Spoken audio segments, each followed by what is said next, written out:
안녕하세요. 임주환 변호사입니다. 오늘은 제가 개인위생 상담을 하면서 가장 많이 오해하시는 부분들 6가지를 제가 정리를 했고요. 처음부터 이제 말씀을 드리도록 하겠습니다. 제일 많이 하시는 오해 중 첫 번째, 개인회생을 하면 통장을 사용하지 못한다. 이런 질문들을 많이 하시거든요. 어떻게 보면 절반은 맞고 절반은 좀 틀린 내용이라 할 수 있습니다. 내가 채무가 있는 은행 있죠. 예를 들면 KB에 제가 채무가 있어요. 그리고 개인회생을 진행했을 경우에는 그 KB에 있는 통장은 사용하실 수 없는 게 맞습니다. 그러나 반대로 얘기해서 내가 우리은행에는 채무가 없어요. 그러면 우리은행 통장은 사용하실 수가 있습니다. 그리고 이 우리은행에 연결된 체크카드도 사용하실 수가 있고요. 신용카드는 개인회생을 이제 진행하면서는 더 이상 사용하실 수가 없습니다. 자, 개인회생에 대한 오해 두 번째는 채권자들의 동의가 있어야 개인회생을 진행할 수 있냐 이런 질문들을 하시거든요.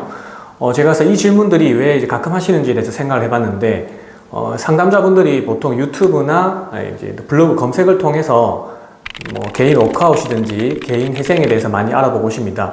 검색을 하는 도중에 조금 헷갈리신 것 같아요. 신용회복위원회에서 진행하는 개인 워크아웃은 채권자들의 동의가 필요한 게 맞습니다. 그러나 개인회생 같은 경우에는 채권자의 동의가 필요가 없고요. 채권자가 동의를 하지 않더라도 얼마든지 진행할 수 있습니다. 자, 개인회생에 대한 오해 세 번째는 또 이런 질문을 많이 하십니다. 채무가 연체되어야 개인회생을 진행할 수 있나요? 이렇게 많이 물어보시고요. 결론부터 말씀드리자면 아닙니다. 방금 제가 말씀드린 채권자의 동의, 아까 말씀드렸죠. 그거와 동일합니다. 신용회복위원회에서 진행하는 개인 워크아웃은 일정 기간 연체가 되어야 진행할 수 있고요. 지금 저희가 말씀드리는 개인회생 같은 경우에는 채무가 연체되지 않더라도 미리 진행할 수 있습니다. 그래서 만약에 이번 달 말일이 카드 결제일이고 연체가 예상된다면 이번 달 초든 중순이든 얼마든지 개인회생을 진행하실 수 있습니다. 자, 개인회생에 대한 네 번째 오해, 주택 청약 금액이나 아니면 보험 해약 환급금, 즉 보험을 해약을 꼭 해야 되냐 이렇게 많이 물어보시거든요. 이것도 결론부터 말씀드리면 아닙니다. 경우에 따라 해약을 해야 될 수도 있고 해약을 하지 않고 유지하실 수도 있습니다. 제가 이전 영상에서 말씀드렸던 그 개념 있죠. 개인회생 신청 자격 요건 몇 가지 중에 제일 중요한 부분, 채무자의 채무가 채무자의 재산보다 더 많아야 개인회생을 진행할 수 있고요. 제가 말씀드린 주택 청약 그 금액이나 내지는 보험 해약 환급금은 채무자의 재산입니다. 채무자의 재산이고 흔히 예상할 수 있는 부동산이라든지 동산, 예금 그 금액을 다 더한 금액이 이 정도라고 가정을 하고요. 이게 채무자의 재산, 즉 청산가치입니다. 여기서 개인회생, 보험 해약 환급금 그리고 주택 청약 금액에 대해서 더해질 수는 있고요. 요만큼 더해지겠죠. 그러면 이렇게 올라올 수 있어요. 근데 이 금액 자체가 채무자의 채무보다 더 적다면 개인회생 진행하시는 데는 아무런 문제가 없습니다. 따라서 쉽게 말씀드리면 결국 이런 저런 재산들을 다 더했을 때 개인회생 진행 요건에 아무 문제가 없다면 보험이라든지 주택 청약을 해약하실 필요가 없습니다. 자, 개인회생에 대한 다섯 번째 오해, 개인회생 진행할 경우에 가족 또는 회사에 무조건 알려지나요? 이렇게 물어보시거든요. 만약에 이 부분도 혹시나 가족이나 회사에 알려질까봐 걱정하시는 분들은 크게 걱정하실 필요는 없습니다. 다만 배우자가 있는 분들은 개인회생을 진행할 때 배우자의 관련 자료를 제출해야 되기 때문에 배우자의 협조 또는 동의를 구해야 됩니다. 그래서 배우자분들은 알 수밖에 없고요. 배우자를 제외한 다른 가족, 어머니, 아버지, 형제, 자매 이런 경우에는 전혀 알려질 이유가 없으니 그런 부분에 대해서는 걱정하지 않으셔도 됩니다. 자, 그리고 회사에도 사실상 알려질 이유는 없습니다. 개인회생을 하는 것에 대해서 법원에서 통지가 가는 것도 아니고요. 근데 다만 이것도 예외는 있습니다. 간혹 회사에서 대출을 받아서 이제 사용하신 분들이 있거든요. 그러면 개인회생을 진행할 때 채권자 목록에 그 회사를 올려야 됩니다. 그럼 그 회사를 올리게 되면 법원에서 채권자에게 통지를 하는 경우가 있거든요. 이런 경우에는 회사에 알려줄 수는 있지만 그 외의 경우에는 회사나 가족에게 알려지는 경우가 없으니까 안심하셔도 됩니다.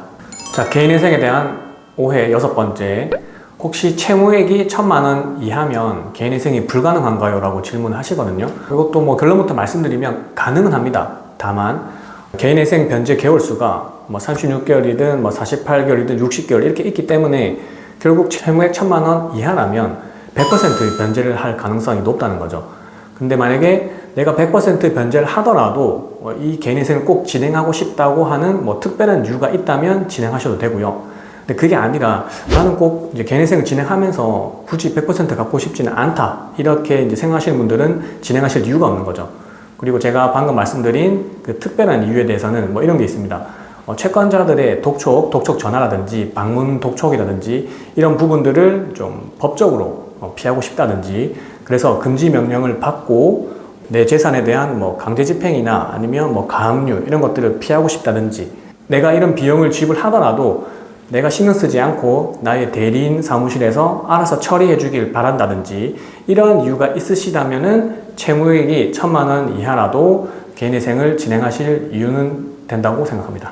자, 오늘 개인회생에 대한 6가지 오해 한번 말씀을 드렸고요. 빠르게 한번 정리를 해드리겠습니다. 자, 첫 번째, 개인회생을 하면 통장을 사용 못한다. 요거는 반은 맞고 반은 틀리다. 내가 채무가 있는 은행은 사용 못하시는 게 맞고요. 채무가 없는 은행에 대해서는 계좌를 사용하실 수 있고, 이에 따른 체크카드도 사용할 수 있다. 이렇게 보시면 됩니다. 두 번째, 채권자의 동의가 없어도 개인회생을 진행할 수 있습니다. 요거는 신용회복위원회 개인 워크아웃은 동의가 있어야 되지만 개인회생은 동의가 필요 없다고 말씀드렸어요. 또 같은 맥락으로 세 번째는 채무가 연체되지 않아도 개인회생 진행하실 수 있습니다. 네 번째, 보험, 주택, 청약 등은 무조건 해약해야 되는 건 아니고 채무자의 청산가치, 재산과 그리고 채무를 고려해서 해약을 할지 안 할지 정하게 됩니다. 이런 부분들은 도산 전문 변호사와 충분한 상담을 하시길 부탁드리겠습니다. 그리고 다섯 번째, 개인회생 시 가족과 회사에 알려질 이유는 없고요. 알려지지도 않는데, 다만 배우자 있는 분들은 알 수가 있고요. 그리고 회사로부터 대출을 받으신 분들도 회사에 통지가 가기 때문에 알 수는 있습니다. 그리고 여섯 번째, 채무 금액이 1,000만 원 이하라도 개인회생을 진행하실 수는 있지만 보통 이제 변제율이 100%가 다 나오거나 이런 경우가 있기 때문에 특별한 이유, 제가 아까 앞에 말씀드렸죠. 특별한 이유가 없다면 굳이 1,000만 원 이하는 개인회생을 진행하실 필요는 없다. 이렇게 말씀을 드립니다. 자, 오늘은 개인회생에 대해서 오해할 수 있는 6가지 부분 정리해서 말씀을 드렸고요. 추가로 뭐 개인회생에 관련해서 궁금한 점 있으시면 법무법인 율마루로 전화 주시면 저희가 친절히 상담해 드리도록 하겠습니다. 자, 오늘 영상도 도움이 되셨다면 구독, 좋아요, 알람 설정 부탁드리겠습니다. 감사합니다.